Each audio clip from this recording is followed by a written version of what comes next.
Good afternoon. My name is Lieutenant Colonel George Bivens, Deputy Commissioner of Operations with the Pennsylvania State Police. With me this afternoon is the Warren County Assistant District Attorney, Cody Brown. Michael Charles Burham, age 34, was in Warren County Jail on a $1 million bail for kidnapping, burglary, and related charges. During the late hours of Thursday, July 6th, Burham escaped from the Warren County Jail. Burham was last seen wearing a denim jacket, orange striped jumpsuit, and Crocs, but he has almost certainly changed clothing. Burham is a self-taught survivalist with military reserve experience. We believe he is prepared to survive in the woods. As previously reported, our searches have revealed small stockpiles or campsites in wooded areas. I continue to ask the residents of northwestern Pennsylvania and western New York to regularly review their doorbell and surveillance camera footage for anything they think might be helpful to the search. If there is something they have a concern about, please let us take a look. I've brought along an example of one of the helpful tips we've received in response to our requests. We consider this to be a confirmed sighting for a variety of reasons. This particular one occurred in a location south of Warren. If I can direct you over to the screen for just a minute. It's just a brief clip.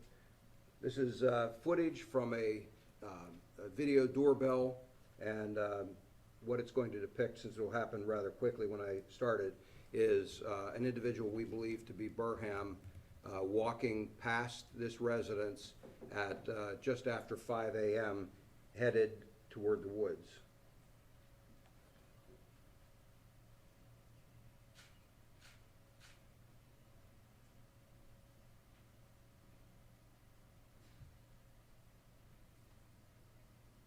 And he continues up that road toward the woods. I'll make that video available to you later if you'd like. So I'd like to say something to the public, particularly in the communities directly impacted by this manhunt.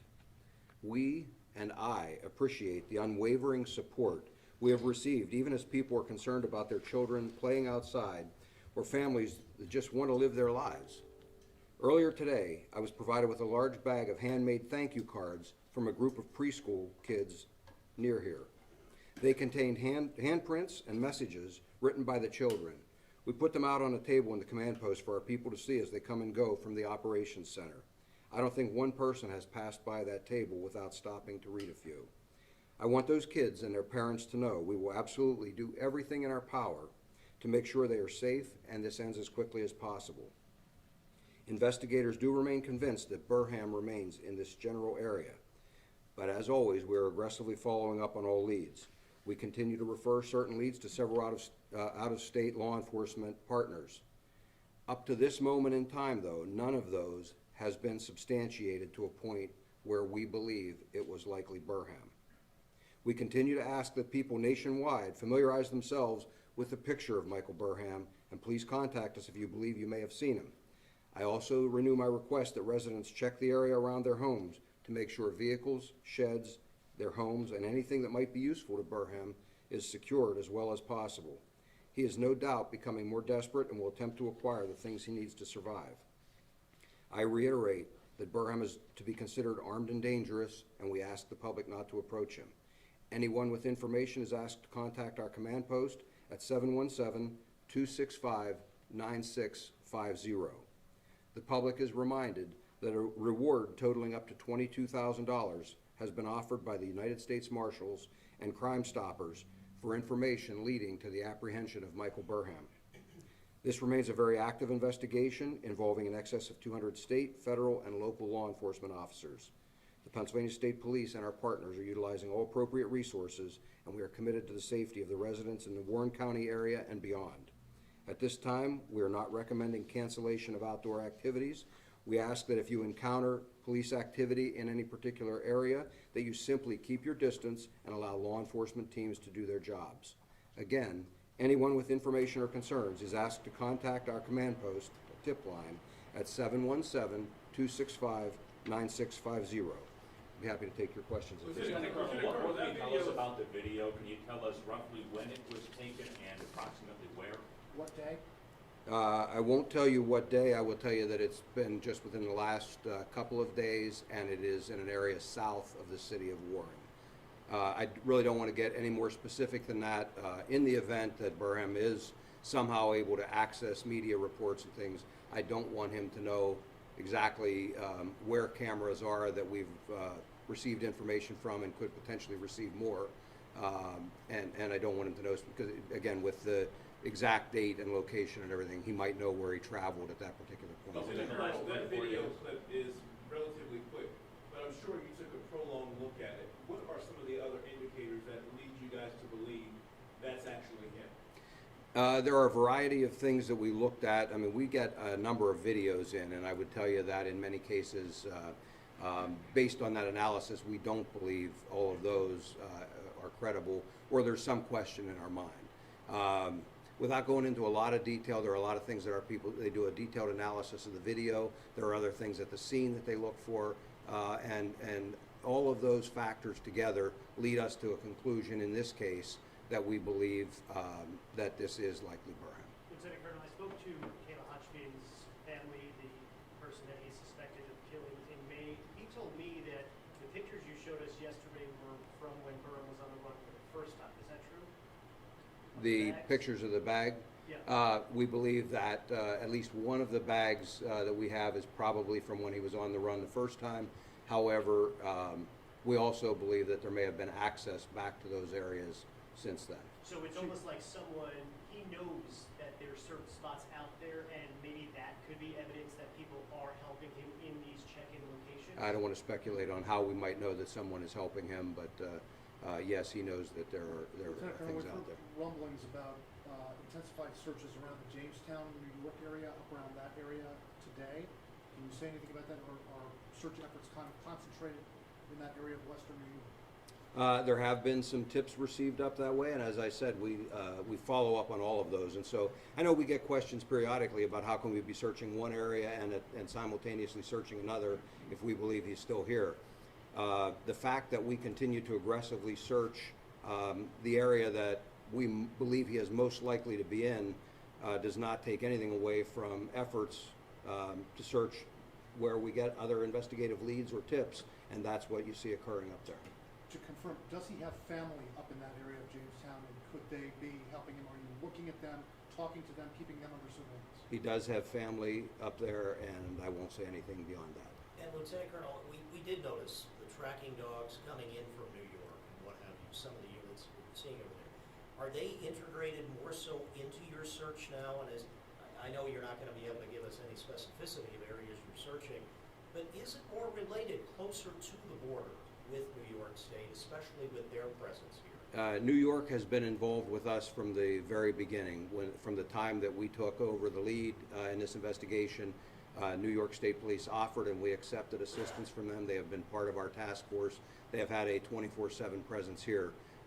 They've brought resources as we have requested them. We are utilizing some of their canines, and they are integrated as part of our search teams here. But are they closer to the border with Pennsylvania? They're integrated as part of our search teams wherever those go, whether they are a little further from the border, down around Warren, or elsewhere in the Allegheny National Forest, or when we move up toward the border for a tip or whatever. Wherever we believe we have a need for that canine, that's where they're assigned. Lieutenant Colonel, are you still confident that he's in more rural areas, or because you're getting some doorbell video, are you thinking perhaps back toward more residential areas? I believe that he is in I have an idea of what the geographic area that I believe he is in. Within that area is a significant amount of national forest, but also residences that, I don't believe he's sitting in one area the size of a football field and doesn't move. As he moves around, he encounters residences, businesses, those kinds of things. Sir, you said you're not recommending people not do outdoor activities this weekend. Why would you not recommend that they refrain from it? I'm recommending that they remain vigilant, but again, I can't tell you with certainty what that narrow area would be that we would recommend no outdoor activities, and I don't think we can lock down a significant portion of western PA and western New York without having more specific information. As I've said before, though, if I had enough information to believe that any particular area faced a specific threat, we would absolutely shut that area down to the best of our ability. Lieutenant Colonel, when did the people whose doorbell camera this was, when did they contact you? Was it that day? Within a very short period of time, within hours. What was the response like? There was a review of the video, and we certainly have had other resources brought to bear in that area. Taking a look at this, it seems like he may have been wearing a jacket. Do you have any update on the clothing so we can get that out to the right viewers? We are not able to make a firm determination on that clothing. We don't believe it was prison attire. It goes back to what I've been saying all along. We believe that he has changed clothing. Is this the only video, or are there others like this? And I know you're not gonna give us any specificity, but are there other videos like this, or is this the only one you've seen? We have other videos that we are reviewing at this time. Sir, have you found his prison attire? I'm not going to comment on what we've found. Lieutenant, you say that he is becoming more desperate. Does that also elevate the level of danger, considering he has in the past kidnapped people in order to get away? So when you say he's desperate, are you also concerned the level of danger could be elevated as well? I think he's desperate to survive. I think he's desperate to avoid being caught by the police. At this point, I have no other reason to believe that he poses more of a threat to the public today than he did yesterday, for example. Again, as information and tips and leads and so forth become available, or other video, that could change. Information will come across that could change. But I have no reason, again, to start advising people that we want to lock down certain areas, or that they need to be anything more than vigilant, stay clear of him, and contact law enforcement immediately if they believe they may have seen him. And when you say armed, are you thinking gun, knife? What type of weapon when you say he could very well be armed? Firearm. Lieutenant Colonel, speaking to residents in Sheffield and Warren, they're concerned. If you do catch him, will he be going back to Warren County Jail? Well, as I've addressed, it's going to depend where he is caught. So depending on the location that he's caught, he would be arraigned and potentially housed in that county's jail. If it is within Warren County, there'll be a conversation with the district attorney's office, and we will weigh our options at that point, and a decision made as to how that would play out. Certainly, the county judge that would hear the case would potentially have some say in that, but we would want to have that discussion. And staying in jail, I mean, he got more than one bed sheets, so many equipment to be able to escape. Is there any update on possible people that helped him do this? I know you said you were interviewing. Any update there? We have interviewed, but the investigation itself of the escape is not being handled by us. It's being handled by Warren City Police, and I'll wait for them to make a determination of exactly what culpability there may have been and so forth in the jail. Could you just clarify again, that doorbell video you say was taken within the last couple of days? You don't want to say specifically what day, but within the last couple of days? Yes. Lieutenant Colonel, I know you've had some sightings, obviously, and some video recordings, but if any members of your team had either suspected or confirmed sightings at Burham?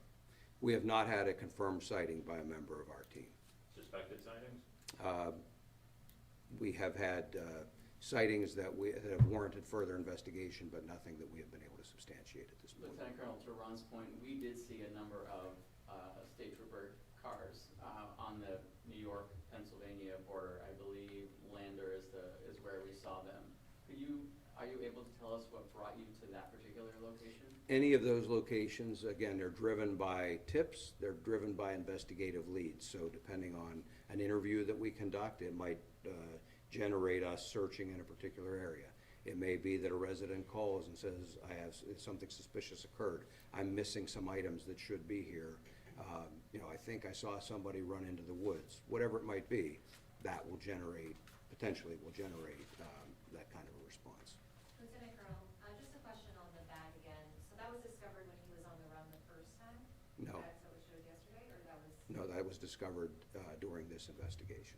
But it was from when he was on the run the first time? We believe that particular one probably was from when he was on the run the first time. as I was explaining, we believe he may have been able to access that this time. What makes you think that it was from them? I'm not going to go into more detail about why we believe that, but we've done a lot of investigation into the bag, the contents, and that's our conclusion at this point. With logistics, we noticed obviously you're trying to get some help from, I believe it's Verizon with a trailer over there and what have you. How hard is it for your search parties to be able to communicate with command posts in this terrain? We look at our cell phones, we see like 2 bars. Are you getting some extra help now that'll help you and enhance your communications and ability to connect? There are challenges, but there's been nothing that has really interfered with any of the searches or investigation. We have a strong radio network that we utilize. That's worked out very well. The federal agencies that are here likewise have strong radio communications. We do have partnerships with Verizon and AT&T to help us in certain areas if we need that help, particularly even over here just with boosting the volume of data that can be carried out of that command post. So we're getting our needs taken care of through a variety of communication needs, or communications methods rather, but overall we're not having significant issues. So, Carol, regarding the doorbell video, it strikes me, this was just in the last couple of days, last 48 hours. It's 5 a.m., granted, dark outside. He doesn't seem to be in much of a hurry. He's walking on a street in front of a house. Does that tell you anything about his state of mind, his urgency, his desperation? Because he didn't look like he was in a hurry. I think what it tells us is he does prefer to travel at night. It's difficult to travel at night. It's difficult to travel quickly at night. And so that doesn't seem, given his circumstances, the amount of time he's been out, potentially in the elements, and with potentially limited food and so forth, that is not a surprise to me at all that he's moving at that pace. I think there is also a possibility that he may have a bit of an injury to his leg or ankle. You may not have seen it with the short duration of that video, but there may be a bit of a limp there as well. What agencies are operating helicopters? There are a number of agencies that have helicopters, PSP at a state level, and Customs and Border Patrol are the 2 primary helicopters, and we're receiving periodic support for some other agencies as well. Lieutenant Colonel, can you tell us which leg he injured, and do you believe it was injured in the escape? We believe that he did potentially have an injury during the escape. Do you know left or right, leg / ankle? I don't want to go further on that. Are they using thermal cameras or? They're using a lot of different technology. So of course that would have possibly helped in those early morning hours. Again, we've brought a lot of technology to bear here. Yes, sir. Any update on the drone that was flying over jail? We've heard some speculation. No, we've had a couple of calls on that. We have not positively identified the drone that we believe was operating at that time. Coincidentally, at other times of the day, there were other drones not far from that area that were operating. We have accounted for those, but we have not nailed that one down yet. Lieutenant Colonel, I spoke to a gentleman earlier whose home is directly next to the jail. He said he was flying a drone on the evening of Burham's escape, and that he had spoken to police investigators and said, that was me, I was checking my gutters, but I had nothing to do with an escape.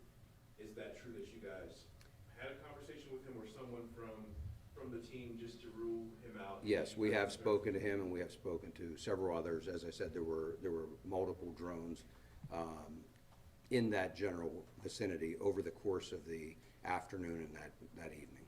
So you guys, so it's not just one drone, and there are several? There's one drone that we're interested in. There are others that we have identified through the course of And interviews. you still haven't found that one drone you're interested in, you haven't found that individual? That's correct. Why the particular interest in that one drone? Was there something about it? The timing of the drone the timing and the location of it make it of interest to us. And again, as I said, it may be that there's a perfectly reasonable explanation for it. We would just like to hear that. Any reason to believe his appearance has changed significantly? No, we don't have a reason to believe that. I will tell you that we have people over here that have prepared a collage of various photos. At some point, I'll probably release that as well. But investigators are using that as they go out and interview people and follow up on tips and things.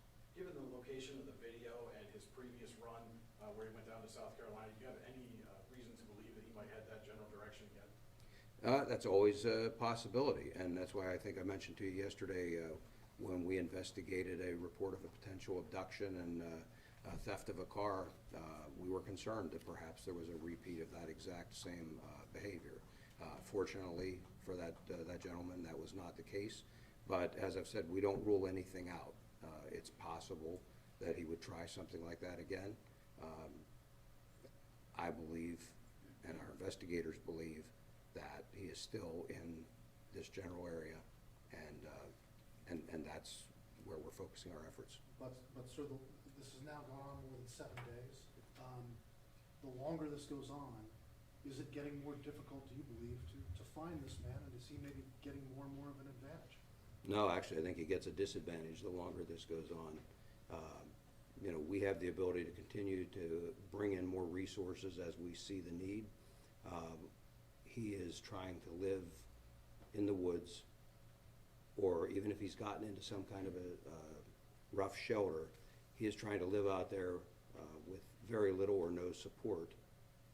That's not easy to do, and the longer time goes on, the more difficult it is for him. And you know, our team is prepared. We're here for the long haul, and as I've said before, I am confident that we will apprehend him. Lieutenant Colonel, you mentioned that you believe he's still in the area, and I know you don't want to tell us exactly when you guys were able to get your hands on this video. I think I heard someone throw out 48 hours. Is 48 hours, is it safe to say it was found within the last 48 hours? I didn't confirm 48 hours. I just said within the last few days, but I really don't want to be any more specific than that. We know last time he at least allegedly stole a vehicle. Do you have any credible either reports of attempted vehicle theft or even in the short term vehicle thefts, even if he didn't get far? Nothing that we would attribute to him. What's the communication going to be like as we head into the weekend for New Yorkers, for Pennsylvania residents, the press conferences? Well, actually, that's something I had planned to speak with all of you about after this one is over and see what your preference is. I will be here. My team will be here.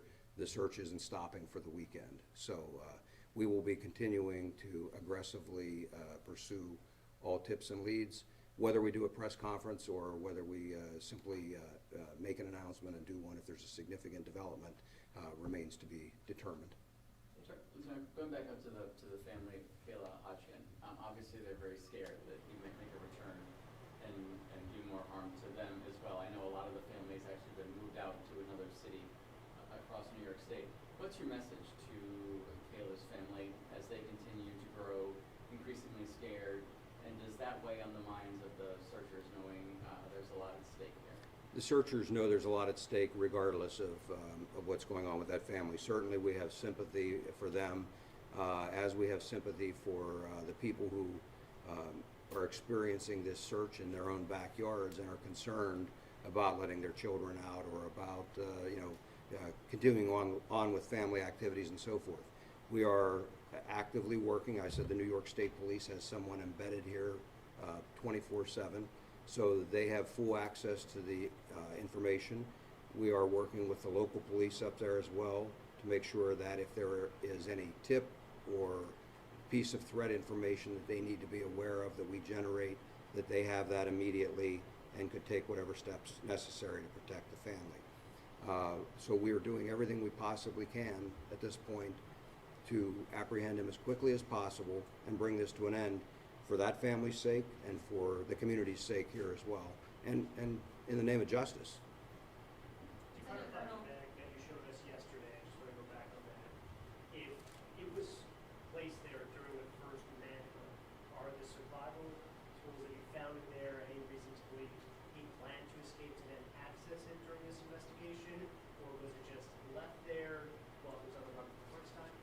I don't want to speak to any of what he may or may not have thought or what his plans were. I would tell you that, as I've said, it was located this time. We have certain things that we've been able to determine from that, and I don't think it would be appropriate for me to say anything more about it at this point.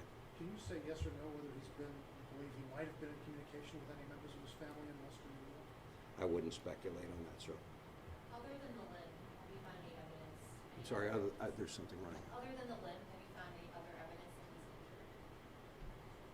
That seems to be the primary injury that we believe may occur, or may have occurred. Any other pieces of evidence that you've found other than limbing that, I don't know, maybe blood or anything like that? No, there's nothing else that we've determined in terms of an injury. You mentioned earlier about following up on a potential kidnapping case. Are you also looking at any missing persons cases in that, we may not know somebody was kidnapped? We are looking at every report of criminal activity in this area for any type of a connection. We're working with other police departments here to vet anything that they have reported to them. Certainly there are types of criminal activity that are of more interest to us than others in terms of this investigation, but we're looking at any of it to see if it might be connected, whether it's a theft, a burglary, a break-in somewhere, a trespass through somebody's property, a stolen car, on and on. Those are all of interest to us and more. But there's been no confirmation, you said before, with the break-ins or anything definitive at this point? There is still some testing that's underway with regard to some of the break-ins. What I've said is that we have not confirmed a vehicle theft related to him. Sir, in all this time that you've been in law enforcement, if you were in his shoes, weird question, but what would you do? I think he needs to surrender. I wouldn't be in his shoes, but he needs to surrender. He needs to bring this to an end. Yes, he's going to face the criminal justice system, but he needs to surrender. If he doesn't, again, he risks harm to himself, and it doesn't have to happen. Thank you all. Any chance you could just play that video one more time?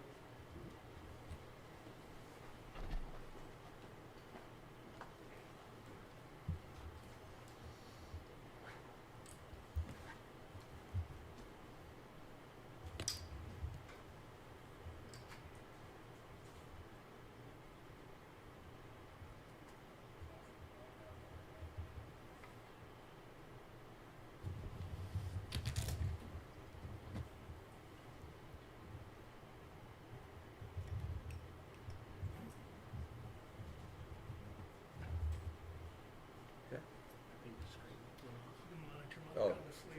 Oh, did it not play on there? No, no. Oh, I'm sorry, I'm looking down. That's all right. Technology. There you go. How did you turn this on yesterday?